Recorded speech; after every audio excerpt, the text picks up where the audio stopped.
Hey, what's up mga kaballers? Maligayang pagbabalik sa aking channel. Halina't pag-usapan natin ang balitang pilay nga daw mga kaballers ang lineup ng Lakers para sa susunod na season. At ang balitang Warriors target pinapirma na. Swerte daw si Steve Kerr. Tara't pag-usapan natin yan dito sa Basketball Hotshots.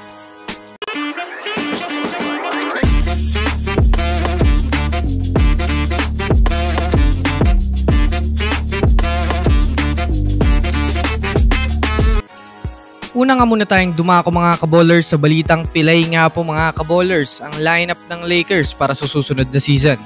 Well, alam naman nga po natin mga kaballers na kumpleto na ang lineup ng Lakers at handa na rin naman nga po ang kanilang head coach sa kanilang magiging kampanya next season.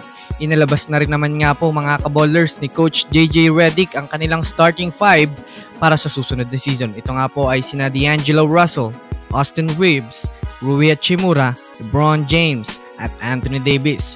Ngunit kahit man nga po ganun mga kaballers ay hindi pa rin nga po maganda ang kanilang sitwasyon.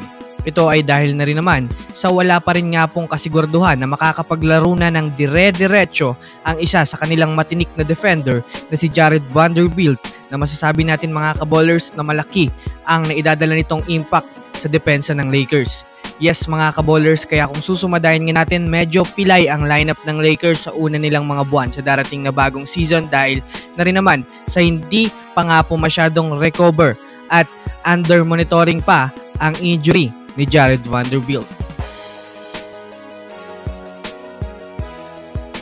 Samantala, dumako naman tayo mga kaballers sa balita patungkol sa kupunan ng Golden State Warriors.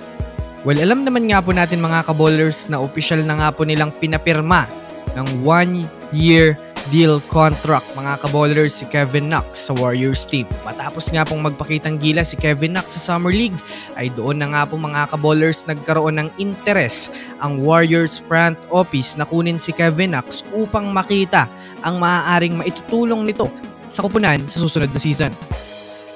Shooter na slasher nga po mga kaballers na type of player si Kevin Knox bilang point guard, shooting guard ng GSW. Gusto nga po ni Steve Kerr mga kaballers na bigyang spotlight si Kevin Knox upang makitaan ang potential sa rotation at gameplay ng team. Kaya naman marami naman nga pong mga fans ang na-excite matapos magdesisyon silang bigyan na ng kontrata ito kaninang umaga.